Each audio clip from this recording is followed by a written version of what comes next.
Engels was a saint. There's no other word for him. When they cut off our water and our gas and the house was dark, our spirits rather low, Engels paid the bills. When his father owned factories in Manchester, yes, capitalism saved us. But he didn't always understand our needs. We had no money for groceries, but he kept sending crates of wine. And one Christmas, when we had no means to buy a Weihnachtsbaum, a Christmas tree, Engels arrived with 6 bottles of champagne. So we imagined a tree, formed a circle around it, drank champagne, and sang Christmas songs. Oh, Tannenbaum. Well, I knew what my revolutionary friends were thinking. Marx the atheist with a Christmas tree.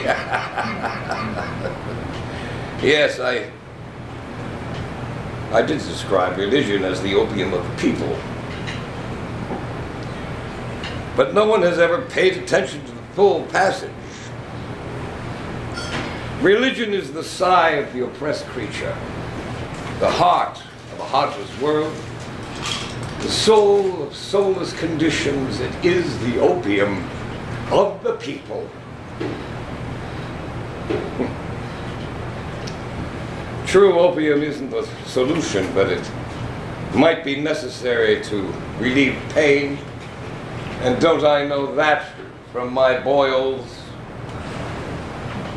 And doesn't the world have a terrible case of boils?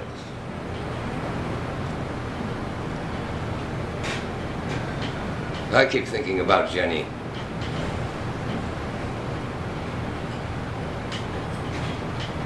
How she packed all our possessions and brought our 2 girls, Jennikin and Laura, across the Channel to London,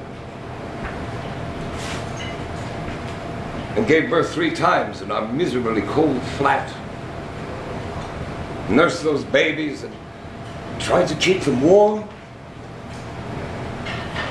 and watched them die one by one. Guido, he hadn't even begun to walk yet. And Francesca, a year old, I had borrowed £3 to pay for her coffee. As for Moosh, he lived for 8 years. But there was something wrong from the start. He had a very large, handsome head, but the rest of it never grew. And the night he died, we lay down on the floor around his body, slept until the morning came. So when Eleanor was born, we were fearful, but she was a tough little thing. And it was good she had 2 older sisters, and they had barely survived themselves. Jennikin was born in Paris. Now, Paris is marvelous for lovers, but not for children. Something about the air. And Laura, she was 1 year old. She was born in Brussels. No one should be born in Brussels. Now, in London, we had no money, but we always had our Sunday picnics, and we'd walk an hour and a half into the countryside, Jenny and I, and the girls, and Lenkin. I'll tell you about her. Lenkin would make a roast veal, and we would have tea, fruit bread, cheese, and beer. Eleanor was the youngest, but she did drink beer. Now, we had no money, but children need a vacation. So once I took the rent money and sent them to the Atlantic coast of France. Another time I took our grocery money and bought a piano because the girls loved music. Now, a father's not supposed to show favorites among his children, but Eleanor, I say to Jenny, Eleanor's a very strange child. Jenny would reply, you expect the children of Karl Marx to be normal? Well, Eleanor was the youngest, the brightest.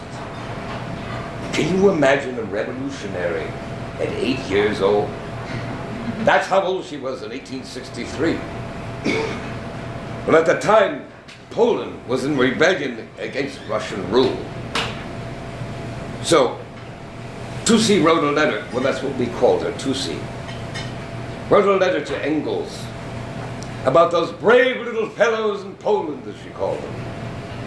At the age of 9, she wrote a letter to America, advice to President Lincoln, telling him how he could win the war against the Confederacy. Also, she smoked and drank wine. She was a child. She would dress her dolls while sipping from a glass of wine. She played chess with me until she was 10, and I was always hard-pressed to defeat her. But at 15, she suddenly became furious against the law about observing the Lord's Day. You see, no activity could happen on Sunday. So she organized Sunday evenings for the people of St. Martin's Hall, brought in musicians to play Handel, Mozart, Beethoven. Well, the hall was packed, 2,000 people. But it was illegal. Yet no one was arrested. There's a lesson in that. If you're going to break the law, break it with 2,000 people. And Mozart. When I used to read Shakespeare and Aeschylus, Dante, aloud to her and the sisters what she loved, and her room was a Shakespeare museum. And she memorized Romeo and Juliet and insisted that I repeat again and again those lines of Romeo when he sees Juliet for the first time. The brightness of her cheek would shame those stars as daylight doth a lamp. Her eyes in heaven would through the airy region stream so bright that birds would sing and think it were not night.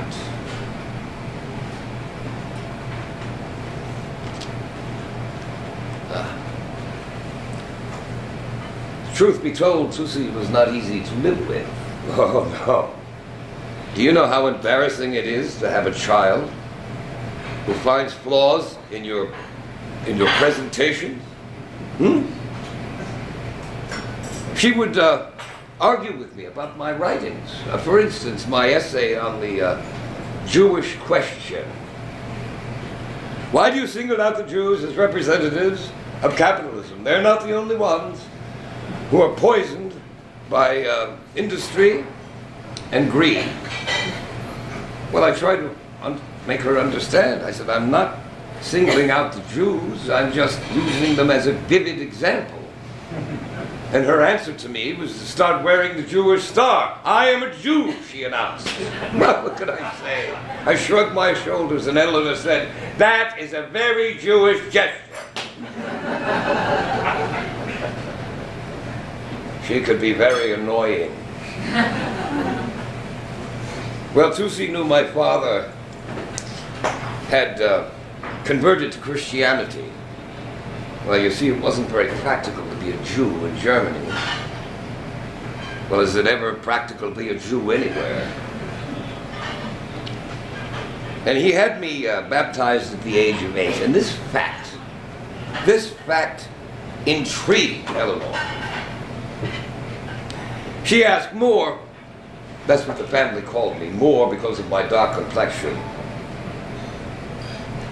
I know you were baptized, but first you were circumcised, weren't you? Well, nothing embarrassed this girl. Excuse me. Well, at such times, she was impossible. Listen to this. Alongside her Jewish star, she would wear her crucifix. No, she wasn't enamored of Christianity. She was, but she was the Irish and their rebellion against England. Now she learned about